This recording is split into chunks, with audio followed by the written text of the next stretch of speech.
dear children, I welcome you all to this e-learning platform. Today let's see a poem written by Give Patel on killing a tree. This is for Unit 3 poem. First stanza. It takes much time to kill a tree, not a simple jab of the knife will do it. It has grown slowly consuming the earth, rising out of it, fading upon its crust, absorbing years of sunlight, air, water, and out of its leprous hide sprouting leaves. In this first stanza, the poet Give Patel talks about how a tree is being killed and how much of pain it undergoes and how far it has been undergoing the difficulty, everything. Okay, can we go through this stanza? It takes much time to kill a tree. So you know it's very easy to pull up or uproot a small plant or a herb, even a shrub also. In minutes you can do it. But to kill a tree, it's not so easy. You have to kill a tree which is very majestic, very big, very deep rooted. Okay, so that tree will be not so easily uprooted or killed in the sense to be cut down. Okay, so it's not so easy to kill a tree. It takes much time. Not a simple jab of the knife. Not a simple jab of the knife means even if you cut a small plant, one stroke you can just kill the plant. But a tree, it's not so easy. You have to give humpty number of times a cut in the same place. You have to cut it in the same place. Keep on cutting and cutting. As the cut gets into deeper to the branches or the trunk of the tree, only then the tree will be cut easily or fell down easily. Okay, so it takes much time to kill a tree. So it will not be able to, you will not be able to kill the tree or pull down the tree or fell down the tree easily in a simple jab of the knife. Okay, so it has grown slowly consuming the earth. So a plant can easily be grown in a few days, in a short span of time. But it's not in the case of a tree.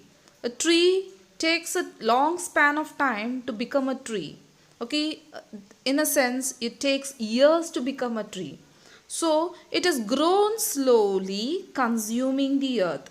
Consuming the earth in the sense it's feeding, getting its feeding, that is it's getting its nutrients from the earth slowly, little by little, without our knowledge that it's growing so fastly, but without our knowledge it grows so slowly. It will be growing new leaves, new branches, growing into thicker, bigger in size, its trunk becoming bigger and bigger day by day. Okay, rising out of it, feeding upon its crust. Rising out of it means rising from the earth, feeding from the earth upon its crust means a tree is being rooted in the crust only, not in the mantle or the core. All the trees are being planted in the crust of the earth, that is the outer layer of the earth, absorbing years of sunlight. And how and all, what are the criteria needed for a tree to grow? Years of sunlight, air, water, and out of its leprous hide. You know, the bark of the tree is not so beautiful, but from that hide in the sense skin, thick skin, leprous hide in the sense it's not so beautiful. Leprous is a kind of a disease, skin disease, which what to say is it will be like scales. If you have witnessed anyone with a skin disease, you will surely know how much of that is how their skin appears. When the wound or the scales and the skin disease has been happening, it will be like what to say is completely like scaling, shedding out of that skin with all the wounds, and so it will be like not a good sight of the skin, not a normal. In that sense or in such a way, a tree's bark will maybe appearing, but from that bark only you can see that tender green sprouting leaves will be coming out, new buds will be coming out, new life will be coming out. Second stanza.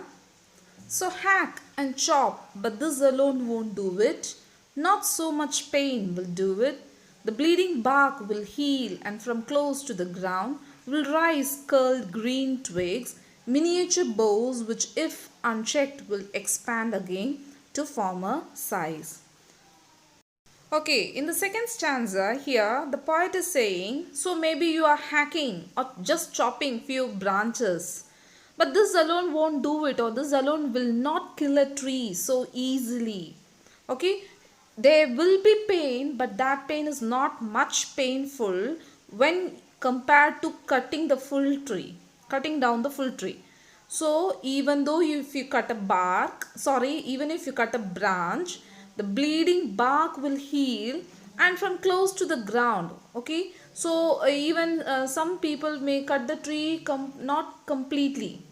They may leave a stump of the tree that is close to the ground, stump of the tree close to the ground, leaving like that, not completely uprooting the root also.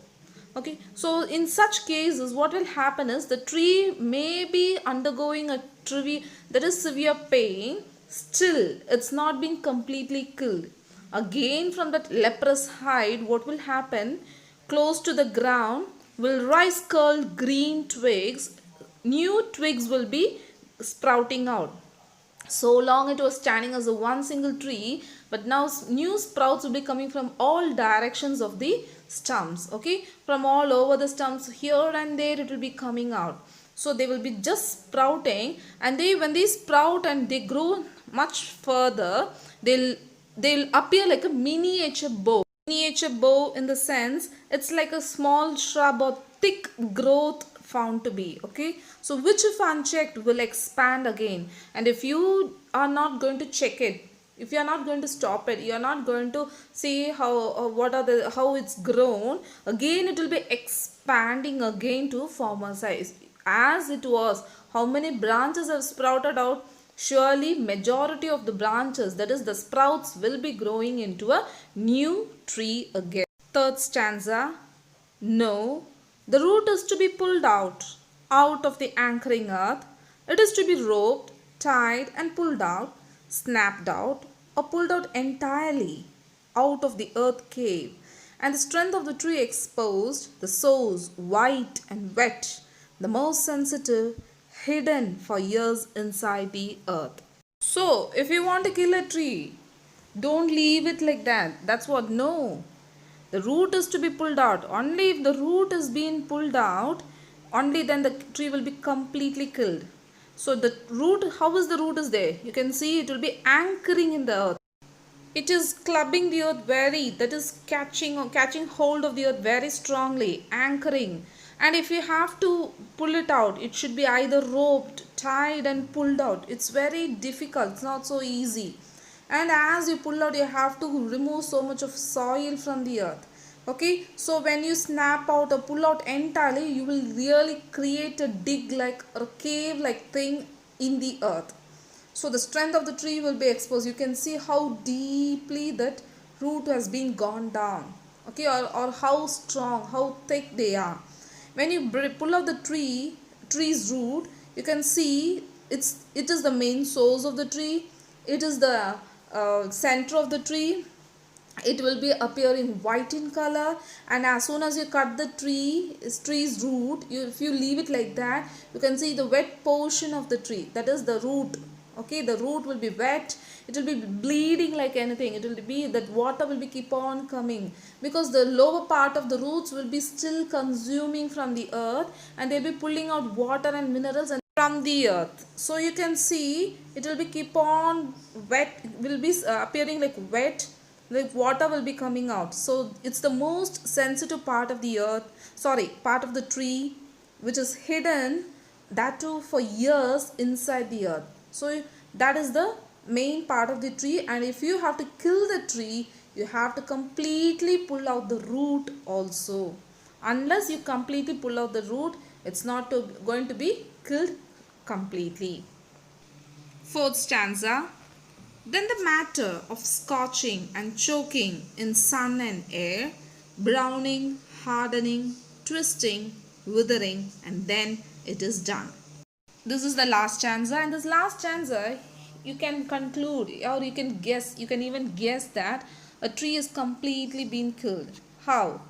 Okay, when you completely pull out the root, what will happen? You're not going to use that root immediately, you'll be leaving it for drying there. So then the matter of scorching and choking, what are the elements or criteria is going to make the root to be dried out, completely killed? Okay, so what is it is the first criteria is scorching and the choking, second one. So scorching and choking both process what will do through sun and air. Okay, from sun and air there is a process called scorching and choking will take place, and after the scorching and choking will be followed by browning and hardening, twisting and withering.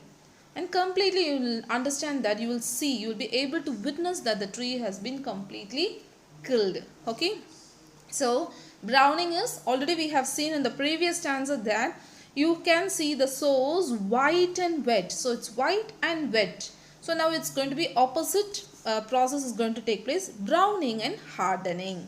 So it was soft that time when it was live, when life was there, it was soft enough. But now when it is being killed and left in the presence of sun and air, due to the scorching and choking, it's completely brown, hardened. Then that twisting, the roots will be started when they start drying. Whatever we dry in the sun, they'll start be twisting and even withering. Okay, so you can see the skins will shed off, will be starting to wither from the main part of the root, or the bark of the tree also will be starting withering, also like withering. So when all these processes has taken place, completely that life, that wetness, that life elements will be completely killed. Hope you have understood the poem on killing a tree written by Giv Patel, and how a tree has been killed in process. Hope you understood the poem on killing a tree written by Giv Patel. This is a memory poem, so please learn it by heart. Thank you. Have a nice day. Meet you in the next class.